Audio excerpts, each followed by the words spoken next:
Went off to college, I had the opportunity to fill in some gaps in some of my education that I didn't have when I was growing up. And one of the things I never had the opportunity to learn was I didn't learn how to swim. And I grew up on a dairy farm, so I'd never had the opportunity.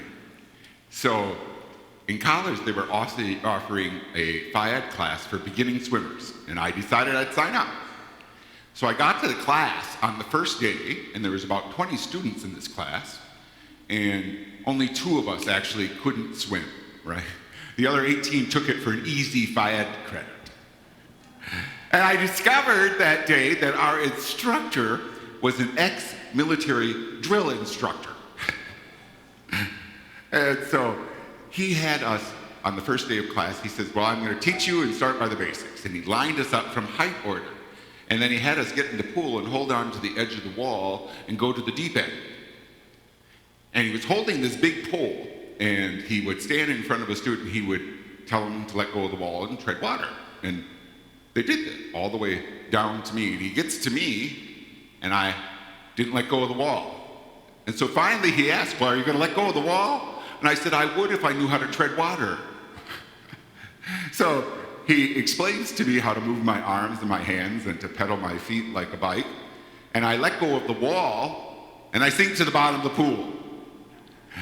And he puts the pole in, and he pulls me up.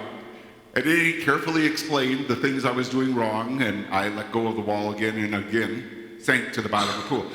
This occurred several times until I finally got the hang of what he was trying to teach me. I share that experience because it really is the essence of our journey of faith, if you stop to think about it. We're asked to let go. We're asked to trust God, that God will keep us safe. We're asked that God will teach us what we need to learn so that we can live this faith. We're asked to trust that God will provide at all times, right? In all situations. And in our experience then of the love of God, we let go, right? We take that risk, and we believe that God is living and is present and will be with us no matter where we are and no matter what we're facing. So as we break open the Word this week, we hear that beautiful gospel about the forgiveness of debt. And it really comes back to the very experience that each of us have had with Christ, or we wouldn't be here, right? We have experienced the glory of the cross.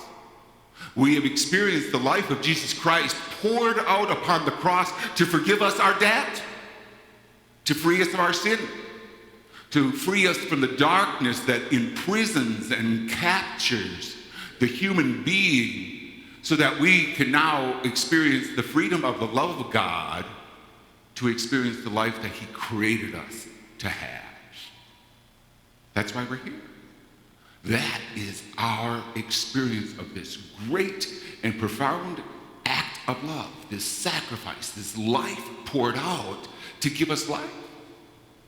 And even more importantly, every Sunday we come to this Eucharistic feast, and time again, God demonstrates that love for us. My life is poured out in the Eucharistic feast to give you life. And our whole life then is in response to that great act of love and grace that we have experienced through the glory of the cross. So Paul puts it this way: none of us lives for ourselves. For if we live for the Lord. And if we die for the Lord. That's the transformation experience of the glory of the cross, right? That act of love, that sacrificial act of love that we have experienced through the life of Jesus Christ leads us to that response in our life. We recognize that in response to the great act of love that we ourselves have experienced, that as we walk in this world, we are meant to do the same as disciples. We're a part of fulfilling the mission of very Jesus Christ himself in this world. And so we no longer live just for ourselves, right? So if you think about how we mature and how we grow, it's moving from childhood to adulthood. It is that transformation process. Because as a child, our world is very self-centered. We're very dependent upon our parents and our family to care for us and to provide for us, right? And it is that movement from that self-centered world to recognizing we're a part of something larger because of that very experience of the glory of the cross. That we're a part of that mission, and that gives our life the purpose and meaning for our existence. Our response is a response to the act of love of the cross, right? Now, I ask you to pause just for a second. Do you realize how radical a message that is? Do you really realize how radical and how countercultural a message that is? We're bombarded every day by the culture and society in which we live, and this is their constant message. My life, my voice, my choice. Paul would tell us that's a bunch of rubbish. Actually, probably use stronger terms that I won't use in church about what that thought is. It's not the truth. That's how a child lives. My life is self-centered. It's about what I want, when I want it, and when I need it. And that's it. We're not children. We've experienced a very profound act in our life. And our life is in response to that profound act of love, right? And that's what this journey is about. And that's why we take the risk. We let go. We put our lives in the hands of God. And it's about serving God and loving God.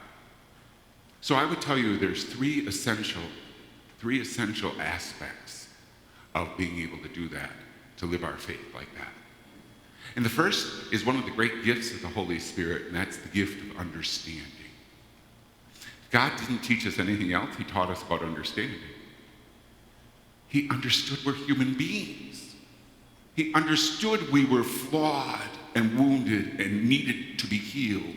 He understood that we had weaknesses, and in that act of love, raised us up beyond our weaknesses and limitations so we could experience the fullness of life that he wants us to have. In like manner, when we approach each other in our encounters with that same kind of understanding, we approach each other in that spirit and living presence of Christ. Every day, whether you're going to admit it or not, each one of us makes 100 different judgments, right?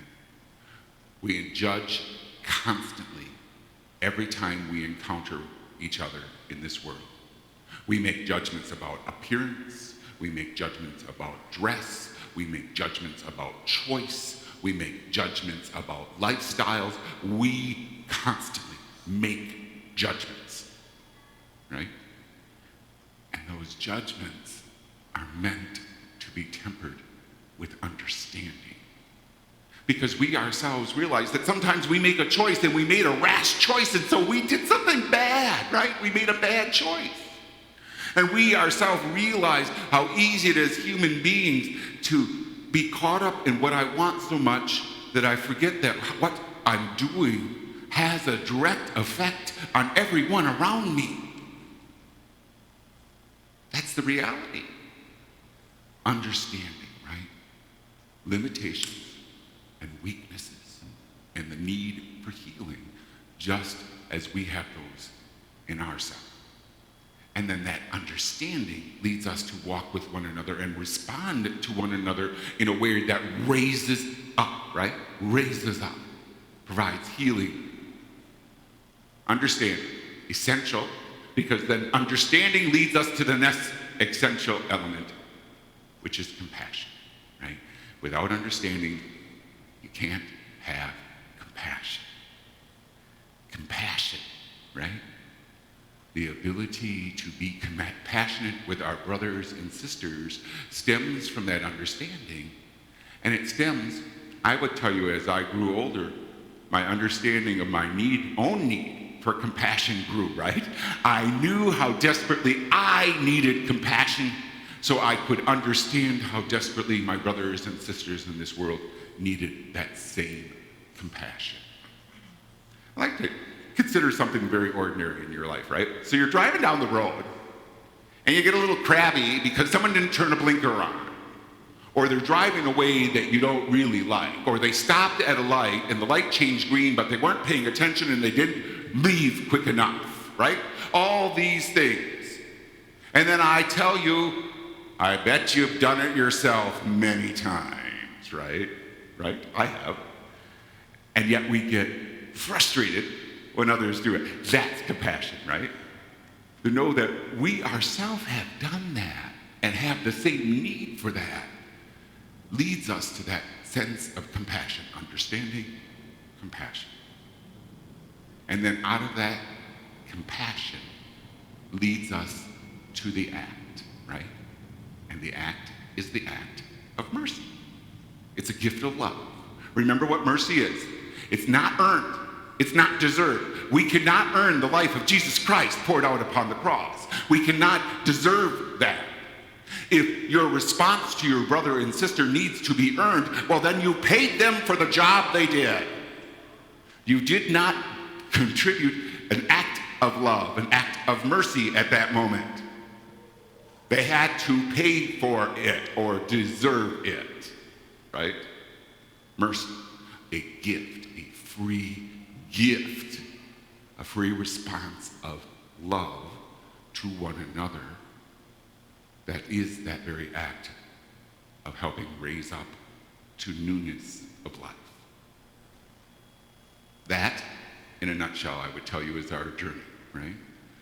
That understanding that we do not no longer live for ourselves. That happens because of the transformation process of the experience of the glory of the cross. And once that transformation happens, we seek understanding, compassion, mercy. And if we do that well, we live faith well. And if we share that well, we bring our brothers and sisters that very encounter that we ourselves have experienced and that we know we need, that we desperately need, the saving act of the glory of the cross.